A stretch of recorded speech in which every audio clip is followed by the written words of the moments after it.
Bonjour, bienvenue sur les petites interviews by Assome. Je suis Véronique Dubourg, je suis comportementaliste canin et j'ai à cœur de vous partager ma vision de chien basée sur l'éthologie canine en invitant des spécialistes pour vous aider à mieux comprendre votre chien. J'espère que vous avez passé un bon week-end et on attend donc aujourd'hui Valérie de Chien des Villes qui va nous partager son expérience. Donc j'attends simplement... Bonjour à tous, merci de nous rejoindre. Je vais attendre que Valérie se connecte.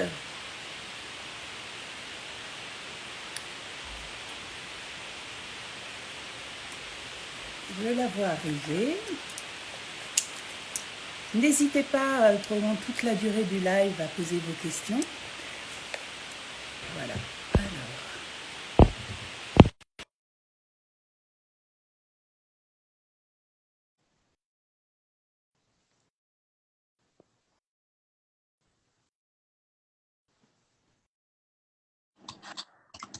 Coucou, Salut. ça va? Très bien, et toi? Écoute, ça va. Merci beaucoup Valérie d'avoir accepté mon Merci invitation sur ce à sujet toi. de prédation. Merci à toi. Bonjour Florence, il y a déjà beaucoup de monde pour un lundi matin. Merci de nous rejoindre. Est-ce que tu peux te présenter pour les personnes qui ne te connaissent pas encore, s'il te plaît? Alors, moi, c'est Valérie. Chien des Villes est né, donc c'est mon entreprise, est né en 2009. Donc ça fait un petit moment. En termes de formation, j'ai fait plein de choses très éclectiques, ce qui m'a amené à pas nécessairement pratiquer dans chaque approche. Mais en tout cas, j'ai vu les conséquences de chaque approche éducative, du coercitif au ultra positif en passant par le tradit-moment, le truc entre deux là. Voilà, grosso modo. Là, actuellement, ce qui me tient le plus à cœur, je me suis un peu éloigné de tout ce qui va être très technique en pratique. J'adore toujours ça, on fait beaucoup de stages et c'est magique de les voir interagir. En revanche, j'ai vachement baissé en termes d'exigence parce que j'ai cultivé mon éthique vraiment et de plus en plus je m'approche du ouais, laissons-les un peu tranquilles en Hum, fait. Voilà. hum. Oui, oui, oui. Et je précise que vous pouvez retrouver des articles, notamment un sur l'éthique, il me semble, que tu as écrit, Oui, sur il y a ton blog. Et donc, voilà, il y a des actualités qui vont suivre, donc on en parlera. Donc, on va commencer par une définition de la prédation. Comment tu la définirais, cette prédation? alors c'est un petit peu compliqué. Je pense qu'il y a plusieurs façons de voir les choses. Pour moi, la prédation, c'est si on prend concrètement, raisonnablement, c'est une séquence comportementale. Donc une séquence comportementale complète avec les trois phases. La phase appétitive, la phase consommatoire, la phase d'apaisement. C'est juste ça. Maintenant, qu'est-ce que nous, on met dans les comportements de prédation ou les comportements prédatoires, qui pour moi sont deux choses un peu distinctes, c'est vraiment propre à chacun. Pour moi, un chien qui fait de la prédation, c'est un chien qui va faire toutes les phases de la séquence comportementale. Voilà. Et pour autant, je peux dire d'un chien qui prédate, ça c'est un terme qu'on utilise beaucoup en pratique, et ça peut être juste, il a la tête baissée, et du coup c'est juste une phase de la séquence comportementale. Et là on est plus pour moi, sur un comportement prédatoire. Voilà. Qu'on peut d'ailleurs renforcer. Moi, je sais que ma chienne fait ça, mais tu vois, elle s'arrête vraiment à ça. Mais quand il y a un chien, elle va se coucher, se mettre. Et je l'ai renforcée en pensant que c'était bien à l'époque à Paris, en disant c'est bien, elle observe. Donc tu vois, je lui laissais vraiment. Et c'est difficile aujourd'hui Enfin bon, c'est pas le débat, mais Non, mais effectivement. c'est très intéressant parce que justement, est-ce que c'est problématique réellement? En fait, je pense que tu as raison, ta chienne, elle faisait ça pour observer. C'est la première phase d'observation de la séquence complète. En revanche, qu'est-ce que ça envoie comme message à l'autre chien en face? C'est juste ça notre problème. Mais que elle ait besoin de le faire parce qu'elle a besoin de temps pour observer ce qui va arriver, c'est pas problématique. En réalité, c'est cet individu-là qui a besoin de ça pour observer et avoir du temps. Mais notre problème, il est plus sur qu'est-ce que ça envoie comme message et du coup, comment les autres vont réceptionner cette communication. Et ça met un petit peu en, ça met en condition la rencontre, quoi.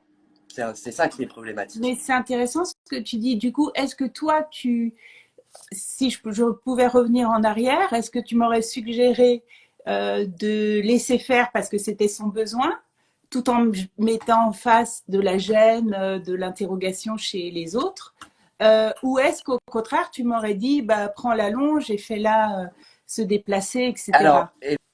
ben, là, moi, je t'aurais pas dit de le renforcer. Donc, effectivement, je t'aurais probablement dit pas nécessairement de te déplacer, mais de pas influencer ni positivement ni négativement. Et c'est là qu'on aurait su si elle a vraiment besoin de le faire, si actuellement elle a vraiment besoin de le faire, ou si toi tu as tellement renforcé que du coup elle continue de le faire. Et D'accord. peut-être que c'est juste une phase, elle, dans son développement, où elle a eu besoin de faire ça, et que finalement, comme tu l'as renforcé, c'est resté. Et tout est une histoire dans le comportement et dans l'éducation. Je pense que tout est une histoire de trouver la place. Je pense qu'il ne faut pas prendre trop de place pour que l'individu reste et devienne qui il a besoin de devenir, sans être trop influencé par l'humain. Mm. Et en même temps, voilà, comme tu dis, hein, après les rencontres, bah ouais, le chien en face, il voit un chien qui est en train de faire la première phase de la séquence comportementale de la prédation. C'est pas très agréable, je pense. Oui, et puis il y a le regard des Oui, humains aussi. Tu vois, tout de suite, c'est oh, il fait de la préda, t'as l'impression. Tu vois, il y a un oui, regard, je trouve, sur. ça, Voilà. ouais. Ça, je pense qu'il faut se détendre un petit peu là-dessus parce que dès que tu sors un petit peu du milieu canin, les gens, le chien qui se couche, c'est le chien qui veut jouer, hein. C'est clair, Donc, c'est clair. voilà. Oui, merci de préciser ça. Est-ce que tu peux nous signifier ce que c'est les patrons monteurs et leur impact sur la prédation? Alors, c'est justement sur la définition de la prédation que j'avais pas complètement terminé. Ce que je voulais dire aussi, c'est que, à mon sens, c'est un résidu, un reliquat de leur développement et pas du développement, de l'évolution du chien, en fait, de son ancêtre. C'est un comportement ancestral, un petit peu comme le chien qui va tourner dans son panier pour égratter pendant une plombe. On sait que ça, c'est un comportement qu'on observait à l'extérieur, qu'on observe beaucoup sur les chiens qui vivent dehors, parce qu'en fait, ils vont chasser les petites bestioles, etc. Et nous, ils font ça dans nos paniers en synthétique. Et t'as envie de leur dire, mais non, mais il y a pas de serpent venimeux, là, tu peux te coucher à l'aise. Euh, je pense que la prédation, c'est ça, parce que finalement, pourquoi, pourquoi le chien fait de la prédation? Pour se nourrir. Maintenant, il mange des croquettes, ça n'a plus de sens. Hmm. Donc c'est un reliquat, c'est quelque chose qui est resté et qui est parce qu'on les a sélectionnés pendant des années, essentiellement sur de la chasse. Donc il ne faut pas oublier. Et c'est là qu'on en vient aux patromoteurs, etc. C'est qu'effectivement, selon les races, certains chiens vont avoir plus de propension à proposer des comportements de prédation notamment que Hmm. d'autres, évidemment. Dû à la sélection de l'humain. C'est la sélection qui fait que pendant des générations, ces chiens ont été sélectionnés sur un comportement lié à la prédation. Ok. Et c'est là on a été très précis dans les sélections, hein, puisque tu as les chiens d'arrêt, même le border en réalité. En fait, tous les chiens de travail ont un petit morceau, une petite phase de la séquence de prédation. Si on réfléchit bien, tu as le border qui est sur l'œil, tu as tous les chiens d'arrêt, tu as les retrievers, Hmm. et même le malinois, hein, qui va être sur la dernière phase de la séquence, qui va être attrapé, secoué. Si on refait le détail sur toute la séquence de prédation, voilà, on a effectivement la phase d'arrêt, l'observation, le je me couche, Hmm. la course, attraper, secouer, qui est la mise à mort, et ensuite dépecer et ingérer.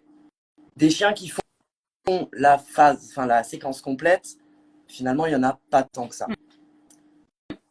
Est-ce que parfois, les personnes proposent des jouets à leurs chiens, voire jouent avec les jouets, et on voit le chien effectivement qui prend le jouet et qui le. Est-ce que ça, au-delà de l'excitation que ça peut engendrer, des conséquences, est-ce que ça va avoir aussi un impact? Est-ce que ça peut renforcer? Renforcer la prédation, Oui. tu veux dire? Ben, en fait, je pense que simplement, au-delà de l'excitation, comme tu dis, qu'est-ce qu'on fait quand on fait faire un comportement, ou en tout cas qu'on renforce un comportement chez le chien? On développe une compétence. Et en fait, si tu veux, pour moi, le attraper, secouer, dépecer, bah, est-ce que c'est intéressant pour un chien de famille de développer cette compétence-là? Alors qu'il ait un besoin. Alors ça encore, ça reste à, tu vois, ça reste à prouver. Est-ce qu'il y a un vrai besoin de dépecer, ingérer? Probablement, certains individus en ont peut-être tout à fait besoin. Mais si on le développe et on le renforce, bah on développe une compétence. Donc on favorise le fait qu'elle se reproduise et que ce comportement soit recherché. Je peux pas dire, parce que je suis pas certaine qu'il y ait des études là-dessus, mais ça me paraît assez logique que si tu développes une compétence d'attraper secouer, si tu as des chats à la maison ou des hamsters, ton chien il va attraper le hamster, en plus ça fait pouic, voilà, comme le poète-poète, et il va le secouer, parce que c'est la suite logique en fait. Mm. Voilà, donc Oui, oui, et c'est pas très cohérent du coup, parce qu'après, on va pas être OK avec le hamster et on va être OK avec la pluche. Donc, exactement, mm, exactement. Après, reste que il faut pas être trop extrémiste. Alors, je conseille pas du tout hein, le jeu avec, en tout cas avec l'humain. En revanche, les, les objets de mastication dure, je pense que c'est intéressant parce que là, la compétence que tu développes, c'est, ça va, c'est limité en termes d'impact. ouais, ouais, carrément. Ma question, c'était sur les différentes séquences comportementales, oui. Est-ce que tu nous les as déjà un peu décrites par rapport à la prédation, bien sûr? Est-ce que tu veux rajouter quelque chose sur toutes ces séquences? Alors, non, en revanche, tu sais, on faisait la différence entre le chien qui fait la séquence comportementale complète et celui qui en fait que des Oui, petits morceaux. Euh, Celui qui fait la séquence comportementale complète, est-ce que c'est problématique qu'il aille chasser? Là, je pense que c'est par rapport à l'éthique de chacun. Moi, je pense, alors j'y arriverai pas, hein, mais si j'avais un vrai chien qui faisait vraiment de la prédation, je suis, j'y arriverai pas, mais j'aimerais pouvoir le laisser faire. Voilà. Après, c'est pas juste pour l'environnement, c'est pas juste pour la vie sauvage, parce que on n'est plus des chasseurs-cueilleurs en fait, et que bah il va rentrer à la maison et il aura sa gamelle de croquettes ou du barf ou peu importe, mais alors si je vivais au milieu de la forêt, pratique, et il se nourrirait seul, ça serait parfait, mais c'est pas le cas. Voilà. Donc à la limite, ce chien-là, c'est pas très grave, pas très problématique, sauf au niveau éthique, oui. humaine. Après, dans ceux qui... Parce que c'est quoi les causes de la prédation chez les autres, ceux qui font pas la séquence comportementale complète? Oui. Il y en a plein. C'est selon les individus. Donc, est-ce que ça a des conséquences négatives et est-ce qu'il faut absolument les empêcher? Là, il faut voir au niveau individuel. Oui. Oui, oui. Et ce que tu disais, on a fait un sondage justement et on était quand même 42%. Il y avait Oui, plus, j'ai vu. voilà, Ouais. de personnes stressées. Alors, je ne sais pas ce qu'il y avait derrière leur réponse. Personnellement, moi, c'est exactement ça. C'est de blesser ou de stresser un animal autre. Là, je sens que tu vois, que mes émotions elles montent, alors que tout ce qui est roulade, enfin, tu vois, tout ce qui est fait qu'un chien et un chien, je laisse. Mais à partir du moment où il y a un impact sur un autre animal, chez moi, c'est difficile. Donc voilà, je n'y arriverais pas si j'étais dans ce cas-là. Ah, on a une question pour un chien au patron moteur de prédation, setter, épagnol, etc. Comment faire pour combler ses vrais besoins de prédation, puisqu'inscrit dans sa génétique, sans le faire chasser pour de vrai? Ah ah. Ben, c'est toute la problématique et c'est pour ça, à mon sens, et là je vais dire quelque chose qui est pas très sympathique, mais à mon sens, en fait, on ne devrait plus, si on ne chasse pas, on ne devrait pas avoir un chien de chasse. C'est ça la base, en fait. Ensuite, maintenant ce chien est là. Alors effectivement, comment on comble ce besoin? On va essayer de pallier, on n'arrivera jamais à le combler complètement. En revanche, si on le prend tout petit, je pense qu'on peut ne pas l'allumer. Tant qu'il ne fait pas la séquence comportementale complète, la lumière n'est pas complètement allumée. Il y a juste une propension et un terrain qui favorise tout ça. Mais ça ne veut pas dire qu'il le fera. Donc si on veut combler le besoin de ces chiens, moi je mettrais le paquet sur l'exploration. Et en même temps, il ne faut pas nourrir le comportement. Donc on va faire de l'exploration, mais peut-être on pourrait faire de la recherche, peut-être qu'on pourrait faire rechercher autre chose que des pistes d'animaux. Après, sur le attraper, secouer, enfin toute la fin de la séquence comportementale, on ne peut pas faire grand-chose parce que c'est pas des comportements qui nous arrangent du tout. Donc on n'a pas envie de les développer, ces compétences de mise à mort et de dépeçage, etc. Alors peut-être dans les mâchouilles, enfin dans tout ce qui va être ouais, on va donner des choses, peut-être des peaux, des choses qui vont se déchirer un peu, je sais pas. Je pense que voilà, mettre le paquet sur l'exploration et sur le comportement masticatoire. Le man-trailing, je sors d'un week-end man-trailing, ça peut aider aussi parce que le chien, en tout cas à la fin, est comblé, est fatigué et en fait, a réfléchi. Oui, et en fait, c'est ce que tu dis, c'est que c'est ça qui est important, c'est la phase, la dernière phase qu'on oublie tout le temps de la séquence comportementale, c'est la phase d'apaisement. C'est ça qui est très problématique avec le jeu, c'est qu'il n'y a pas de phase d'apaisement, puisque c'est le fait d'ingérer la proie qui a été chassée qui fait qu'il y a de l'apaisement. On n'a pas ça avec le jeu. Et on n'a pas ça et on n'a pas ça avec les chiens qui vont chasser pour d'autres raisons que de faire la séquence comportementale complète. Ben justement, quand on a échangé pour préparer cette interview, tu m'avais parlé de ça, je vais rebondir dessus. Il y a des chiens, c'est juste le shoot. Alors, il faut savoir que voilà, c'est un vrai shoot hormonal. De courir, courir, courir, courir jusqu'à épuisement. Est-ce que, voilà, aussi essayer de diagnostiquer ce que le chien recherche. Est-ce que c'est la course? C'est ce que tu m'avais aussi. Ouais, c'est ça. Pour eux, c'est un petit peu complexe. C'est-à-dire que le chien qui va chasser, entre guillemets, pour obtenir de l'excitation, comme tu dis, c'est un shoot d'hormones et notamment d'adrénaline. Parce que l'adrénaline, elle permet au corps des mammifères d'être plus efficace qu'à la normale. Donc ce shoot d'adrénaline, il sert à ça, à être efficace. Le chien, il court, il a son shoot d'adrénaline, mais il n'y a pas la fin de la séquence. C'est-à-dire qu'on n'a pas la phase d'apaisement. Qu'est-ce qu'on fait avec ce chien qui va rechercher de l'excitabilité en permanence, enfin de l'excitation en permanence? Bah là, c'est complexe. Et là, il faut, je pense que si on veut pas nourrir l'excitation, bah on laisse plus partir courir. Ça dépend comment revient ton chien. S'il revient, qu'il a les yeux révulsés, la langue qui traîne par terre et qui met 3 heures à redescendre systématiquement, c'est pas intéressant de le laisser courir. Si en revanche, il court dans des endroits où il n'y a pas nécessairement des choses à chasser, peut-être que le shoot d'adrénaline il sera moins fort. Peut-être que juste physiquement, le chien il a besoin de sortir de l'énergie parce qu'ils sont tout le temps brimés en fait. Ils sont, on décide de tout, ils peuvent jamais, ils sont pas libres de leur mouvement, pas complètement. Donc je pense qu'il faut encore une fois, c'est une histoire d'équilibre et c'est pas facile à trouver. Donc ce chien qui court pour avoir ce shoot d'adrénaline, on va pas le laisser.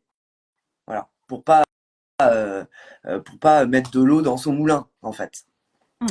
En revanche, on est au courant qu'on enlève une soupape, hein, parce que pour lui, c'est à un moment, s'il produit le comportement, c'est qu'il en a besoin. Donc ça, il a besoin de ça.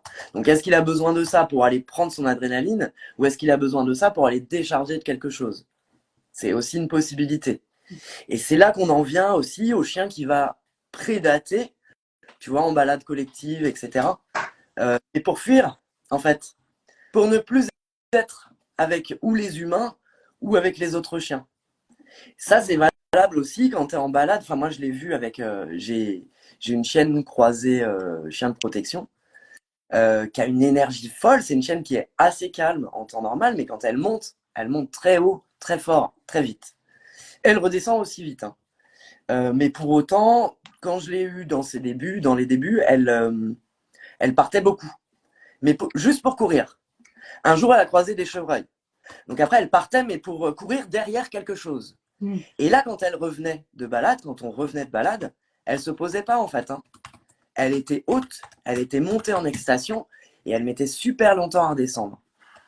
Donc ce qu'on a réussi à faire, c'est que je suis allé me balader dans des endroits où il n'y avait pas de possibilité de chasser. Et du coup, elle court, elle part.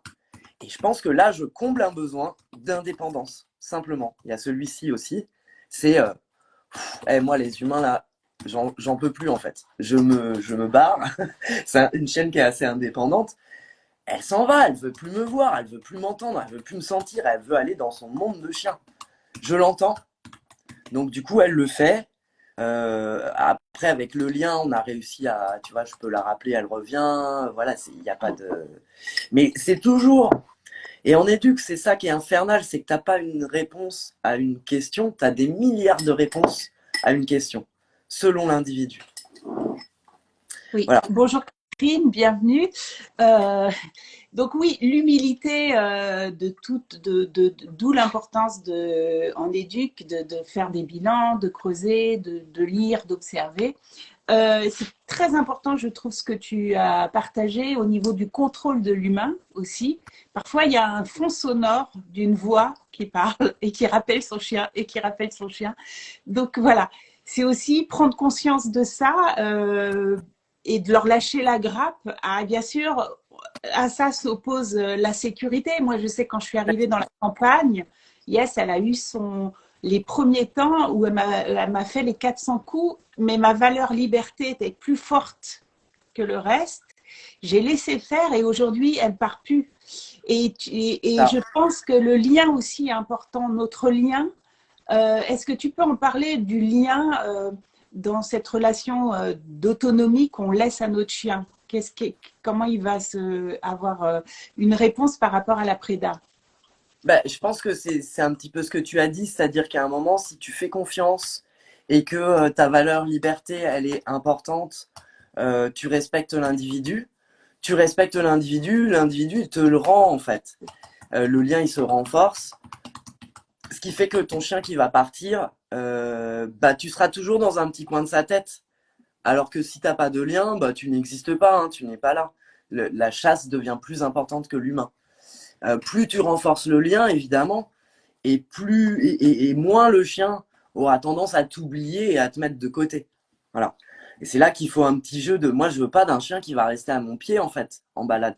Je m'en fous, quoi. Je veux qu'il fasse sa vie. J'ai deux individus très différents. Haïdouk, qui est un berger hollandais. Si tu veux, c'est le bon petit soldat. Le mec, il est tout le temps là. Qu'est-ce que tu attends de moi? Voilà, c'est super, hein. C'est très chaleureux, etc. Mais parfois, c'est lourd. Et j'ai l'inverse. J'ai l'autre là qui fait sa vie. Et de moins en moins d'ailleurs, elle s'éloigne. Et de plus en plus, elle me fait des super jolies choses. Euh, Il y a une petite anecdote, c'est qu'elle partait. Tu vois, j'étais obligé de prendre 15-20 minutes pour la rattacher avant de retourner à la voiture parce que, comme tu dis, la sécurité. La voiture, elle est souvent garée au bord de la route. Voilà. Donc, j'ai trouvé des endroits où j'étais pas garé au bord de la route. Et un jour, la meuf m'a dit, écoute, j'ai pas besoin que tu me rattaches pour monter dans la voiture. Et elle est restée, donc je lui ai dit, on va à la voiture. Elle est restée en parallèle dans le champ à côté de nous, mais à une bonne distance, tu vois. Et je lui ai dit, on va à la voiture. Elle a été à la voiture, elle s'est couchée devant le coffre, et elle a attendu que je lui ouvre. Et j'ai ouvert, elle est montée. Ouais. En fait, elle a dit, mais arrête de m'attacher systématiquement. Je sais ce que tu veux, je sais ce que tu attends, et c'est OK. Voilà. Donc et c'est ça qui. Et c'est là que je me suis dit, bah ouais, OK, le lien, on est bien là. Ouais. On est pas mal. Arrive à. Et tu vois, plus on est proche, et moins elle s'en va finalement. Oui, des fois c'est du bon sens et du lien et effectivement lâcher le contrôle, lâcher l'obéissance à tout prix, réfléchir du pourquoi on demande ça. Est-ce que Ouais. vraiment Et on peut voir dans nos deux petits exemples, c'est pas scientifique, mais qu'on a eu finalement le comportement qui s'est éteint de lui-même. Oui. Alors, c'est pas complètement éteint. Et après, je pense qu'on n'a pas des chiens Oui, qui ont un fort attrait pour la prédation. Je pense que pour d'autres, tu vois, ça peut. Pourquoi pas, si tu respectes l'individu et l'autonomie, c'est pour ça que je disais, celui qui fait la séquence comportementale complète, bah, je pense que ça peut être intéressant de le laisser faire, en fait, parce que. Et en même temps, ça nous met dedans, donc c'est très compliqué au niveau éthique. La prédation, c'est très compliqué et c'est très personnel par rapport à l'humain, par rapport au chien, et je pense que chacun doit faire des petits compromis. Voilà. oui. Ok. Justement, j'allais te poser la question, mais tu as en partie répondu. Est-ce que c'est un comportement normal? Bah c'est là, ouais, je suis pas, je sais, ça dépend ce qu'on entend par normal. Comme je te disais, je pense que c'est un reliquat de leur évolution. Maintenant, euh, on n'a plus besoin de chasser pour se nourrir. Alors après, voilà, si tu veux aller vivre au fin fond de la montagne et que ton chien chasse, c'est OK pour moi. Ça serait même génial en fait. J'adorerais ça. Mais est-ce que c'est normal? Je pense oui, parce que c'est un reliquat de ce qu'il était avant. Mm. Mais pour autant, c'est pas acceptable et c'est pas opportun en fait dans le monde dans lequel on vit. Ok. Et justement, quel besoin remplit le chien en allant chasser? Eh ben, ces besoins, je pense que selon l'individu, un petit peu ses besoins fondamentaux, quoi. L'exploration, euh, et normalement, dans la vraie. Alors, ça dépend de qui tu parles. Est-ce que tu parles du chien qui chasse pour de vrai? Parce que le besoin qui remplit le besoin principal, c'est un besoin fondamental de se nourrir. Mm. Tu vois? Mm. Et si c'est pas le cas, quel besoin il remplit? Celui de l'exploration et le besoin olfactif, vraiment, d'aller remplir toutes les petites cases de son catalogue d'odeurs, en fait. Mm. Voilà. Je... Donc, si on répond, encore une fois, on se répète, mais si on répond à ces besoins-là par du nosework, par du man-trailing, par des choses comme ça, en baissant l'excitation, l'excitabilité, Oui, et des balades tranquilles où il a le temps de vivre sa vie, etc. Euh, on va l'aider certainement. Alors il y a une question, il y a la norme des humains et celle des chiens. Et pour le chien, si la prédation est un patron monteur, c'est forcément normal pour eux, non? tout à fait. Tout à fait. Maintenant, le chien, il vit pas tout seul, en fait. Donc, si c'est normal pour lui, ça l'est pas pour la norme humaine. Mm.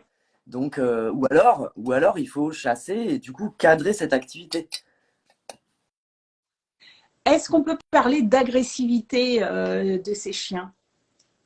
Alors, pas du tout. Pour le coup, moi, je fais pas du tout de lien avec l'agressivité. D'ailleurs, après, on pourrait s'amuser à essayer de... C'est quoi l'agressivité, en Mm. fait, en vrai? C'est une réponse adaptative de survie. Maintenant, et après, c'est déclinable. Donc, la prédation n'est pas du tout de l'agressivité. Maintenant, si tu développes une compétence de mise à mort, attraper, secouer, bah, tu vas avoir des problèmes parce que en termes de rencontres et de communication intraspécifique, c'est un comportement qui va possiblement être proposé également. Et donc là, on pourra dire, ah oui, mais c'est un comportement agressif. Mm. Tu vois? Alors que littéralement, c'en est pas un, puisque normalement, c'est un réflexe d'adaptation, de survie. Voilà. Donc c'est très compliqué parce que là, on oppose deux définitions qui sont très longues.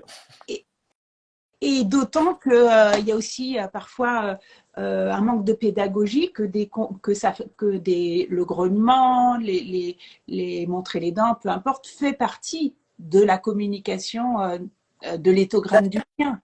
Mais Oui, pour nous humains, oh là là, ça peut être, il peut y avoir cette vue d'agressivité alors que... ouais.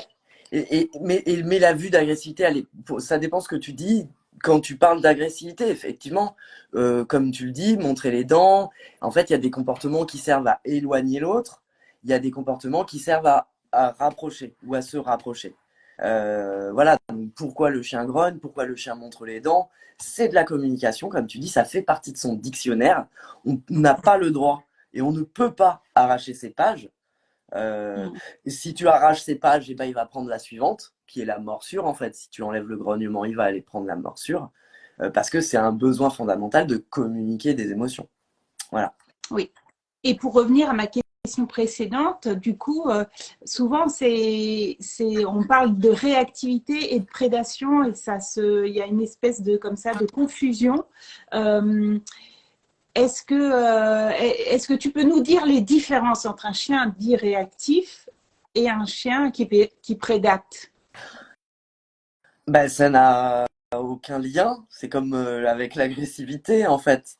La réactivité, elle a plein de causes. Est-ce que le chien il est réactif parce que il n'a pas assez de contact, donc c'est de la frustration? Est-ce qu'il est réactif parce que il a peur, ou en tout cas il anticipe les contacts qui ont été très négatifs pour lui et qui sont du coup trop durs émotionnellement?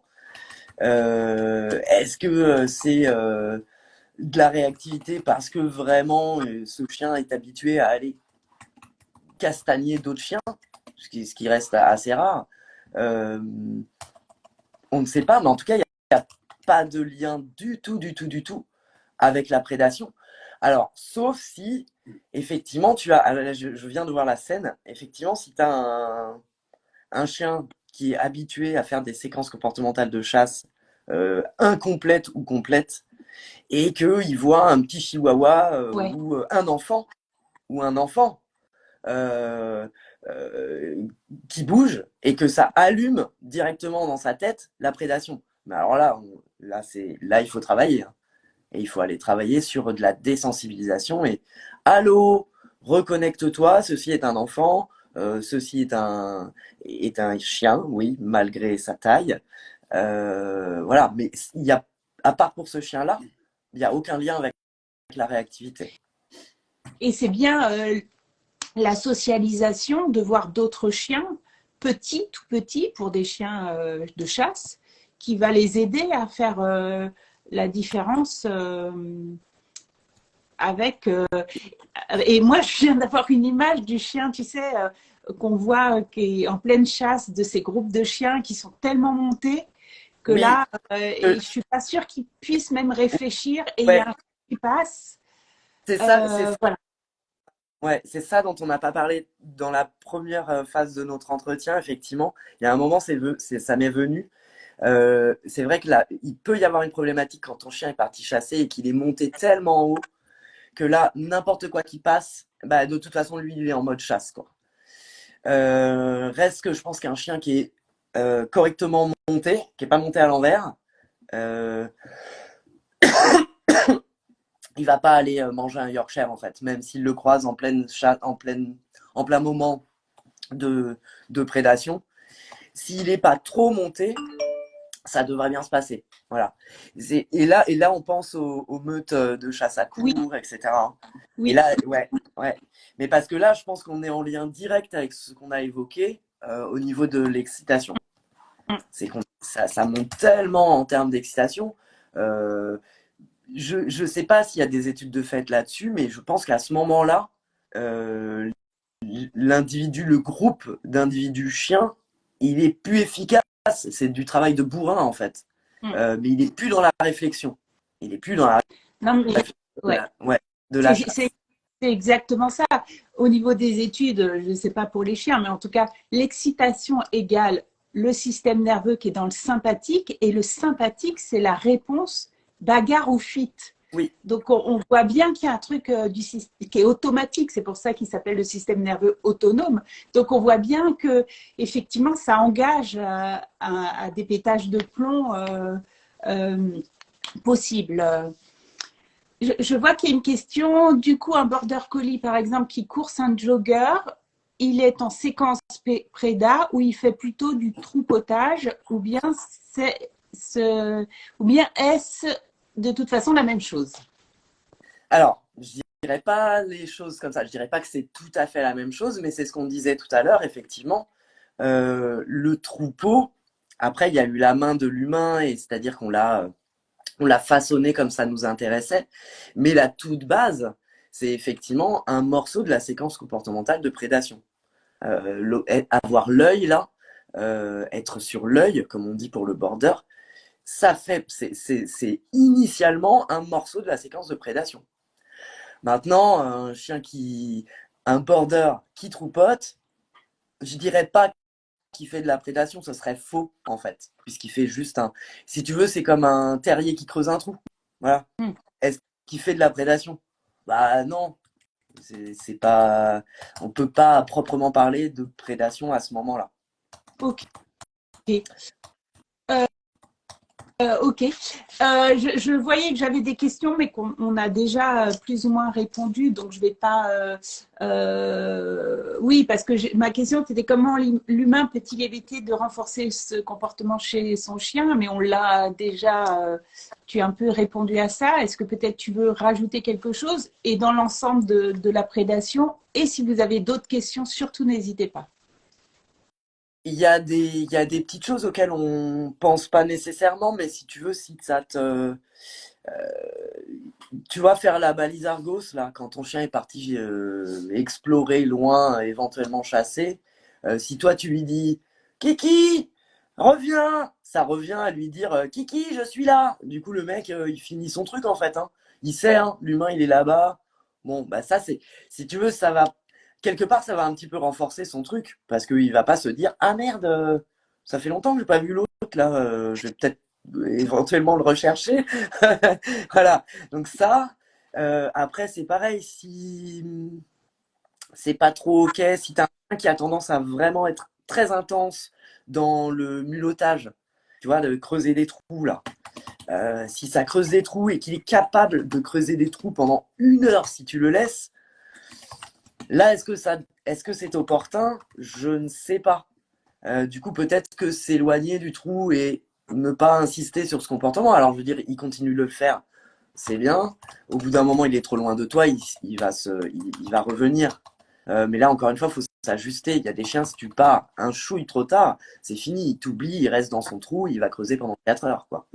Et, Euh, ouais, et ça peut être un test, justement, de voir en silence, je continue ma balade, je lui oui, tourne le dos. c'est Est-ce ça. qu'il en prend conscience ou est-ce qu'il reste dans son truc? C'est ça. Et là, je pense que c'est plus opportun que, tu vois, demander tu laisses, Oui, quoi. Rester à côté et dire tu laisses, tu laisses, tu laisses. Mais qu'est-ce que c'est que ce, non, c'est pas possible. oui, Voilà, je trouve que utiliser la gestuelle et la présence ou non de l'humain, c'est vraiment la base de tout si tu veux respecter l'individu et si tu veux t'éloigner au maximum du contrôle permanent qu'on impose aux chiens. c'est hyper intéressant. Et du coup, j'avais une question par rapport à ça que je viens de perdre. Euh, le gestuel, euh, La verbale, verbal, ouais. Non, bah écoute, ça me reviendra ce soir dans mon lit. Ah oui, c'était ça. Euh, Voilà, ok. Du coup, bah, la prédation, on a un peu fait le tour. Toi, est-ce que tu penses qu'il y a des choses que tu voudrais rajouter qui sont importantes? Mais effectivement, là, de l'avoir rajouté par rapport au fait de pas lui parler, d'être dans le silence et d'observer, c'était important, je pense.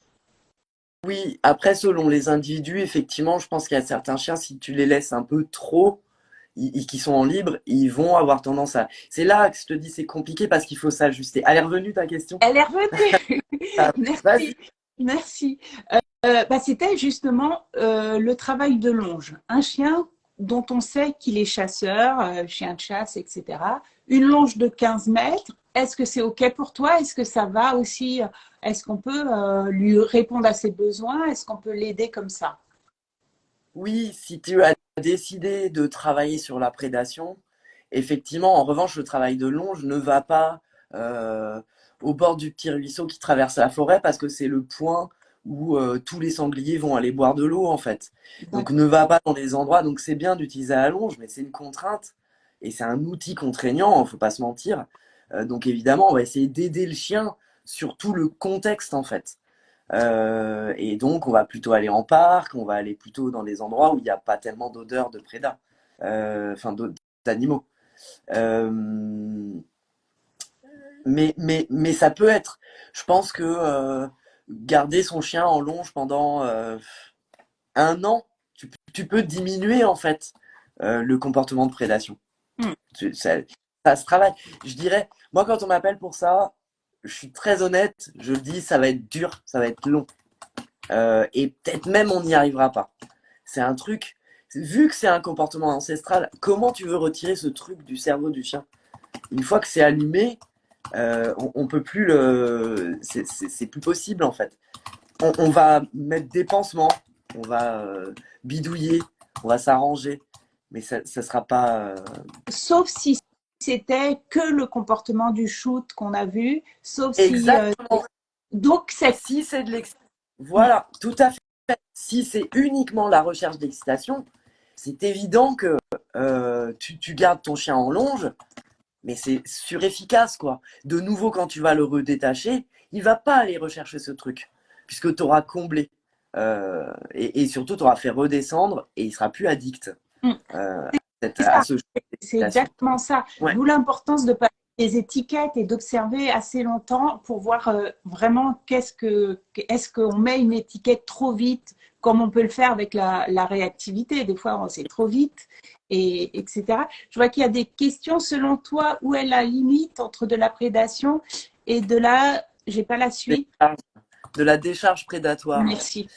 Euh, Bah, c'est compliqué parce que là, t'es pas dans la tête du chien et effectivement, je pense que c'est à nous, là, en tant qu'humains, de savoir ce qui a coûté au chien pour qu'il ait besoin d'aller décharger. Si on est suffisamment observateur et qu'on voit que bah, il n'a pas besoin de décharger, en fait, tout va bien dans sa vie, il n'a pas besoin de charger et il va quand même chasser. Bah que là c'est soit il va chercher de l'excitation, soit c'est un vrai chasseur et il a besoin d'aller chasser, quoi. Ok. Je... mais ce sera, encore une fois, ce sera des hypothèses. On n'est Ok. pas dans leur tête. Est-ce que tu as des lectures sur la prédation à conseiller aux personnes? Aucune. Aucune. En revanche, euh, n'hésitez pas à peut-être aller observer des chiens de chasse en travail. Ça, honnêtement, hein, alors après, je ne veux pas ouvrir un débat pour ou contre la chasse, mais c'est assez intéressant parce que c'est là qu'on se rend compte que, bah ouais, mais les gars, en fait, ils sont sélectionnés depuis tellement d'années à produire ces comportements. Si vous voulez, moi pendant un moment, j'étais parfaitement anti-chasse, anti-chien de chasse, etc. Mais en même temps, il y a un côté hyper. Bah, c'est beau, quoi. Parce que là, le comportement naturel, pour le coup, parce que c'est génétique, il s'exprime et c'est juste magnifique, quoi. Voilà. Et le lien avec l'humain, il est extraordinaire parce que c'est ancestral. Ils sont avec nous. Je vous rappelle, moins 15 000, ça date, hein, c'est la première domestication. Et ils nous ont toujours suivis. Ils nous ont toujours. Il y avait une relation de commensalisme. Donc, bah, c'était chacun profite de l'autre, quoi. Et la chasse, ça a été très intéressant d'être avec le chien. Et donc, on a développé ces compétences depuis le tout début. Donc, c'est maintenant, on est là, nous, avec nos cultures d'occidentaux, la chasse, elle a plus sa place. Et on veut absolument que ce soit plus présent dans le chien. Bah, ouais, mais dans ce cas, ne prenons plus des races qui ont été sélectionnées euh, depuis tellement longtemps sur la chasse. Je rebondis, le prochain épisode sera sur le choix des élevages entre animalerie et bon élevage et également le choix d'une race de chien. Donc, on va parler de ça, je crois que c'est le 7 février. Oui, il y aura un replay dans la foulée. Et dans ce même contexte, peut-on alterner liberté et longe? Bien sûr, sauf si dans les moments de liberté, le chien il obtient quand même ce sur quoi on veut travailler. Dans tes moments de liberté, euh, moi c'est un peu ce que j'ai vécu avec Lita, c'est-à-dire que les moments de liberté, j'ai vu qu'elle partait en courant et que de plus en plus en fait cette course elle durait moins longtemps. Voilà, et là c'était intéressant. Du coup je me suis dit bon bah c'est ok, je peux libérer de plus en plus. En plus en parallèle, comme je lui donnais de l'autonomie et de la distance avec moi, bah, j'ai renforcé le lien en fait. Donc ça a été tout bénef pour moi. Maintenant, si chaque fois que je détache, le chien il se monte et il trouve un autre moyen de se monter en excitation, bah, on va perdre un peu le bénéfice du travail de la longe en fait. Donc je dirais qu'il y a certains chiens, il faudrait garder la longe quasiment tout le temps pendant au moins un petit moment, pendant quelques mois en fait. Et selon le degré de recherche d'excitation, peut-être même pendant un an. Mais un an sur une vie de chien, c'est beaucoup, hein, c'est très très long. Puis pour nous aussi, il faut le dire, hein, c'est-à-dire que quand c'est l'hiver, que ta longe elle traîne dans la boue et que tu balades ton chien en longe, Ouais. ouais, voilà, on est Ouais. d'accord, c'est une grosse Ouais, contrainte. ça aussi, c'était mon critère d'avoir un chien en libre pour ça. Mais et on rappelle entre parenthèses le travail de la longe, c'est pas, c'est déjà des longes longues. Il y a toute une gestuelle, ça s'apprend. La longe n'est pas laissée au sol. Il y a une vraie communication entre l'humain et le chien. C'est non pas non plus tendu. En fait, tout ça, les personnes dans notre approche peuvent trouver de l'aide auprès d'un professionnel pour la gestion de la longe. Ça s'invente pas. Je sais pas. Parfaitement. Et tout est, et je dirais que sur la gestion de la longe, c'est pareil, tu vas t'adapter à chaque individu. Et je pense que l'individu qui a besoin d'autonomie, il l'a pas vraiment avec la longe. Il va falloir savoir s'effacer au maximum. Et là, dans ta gestion de longe, tu seras tout à fait différent que sur un chien qui est très excité et qui a juste besoin d'aller courir, etc. Où tu vas bloquer beaucoup, freiner beaucoup les courses. Alors que sur celui qui a besoin de beaucoup d'autonomie, tu vas presque le suivre un petit peu. Voilà, il faut toujours s'ajuster à l'individu.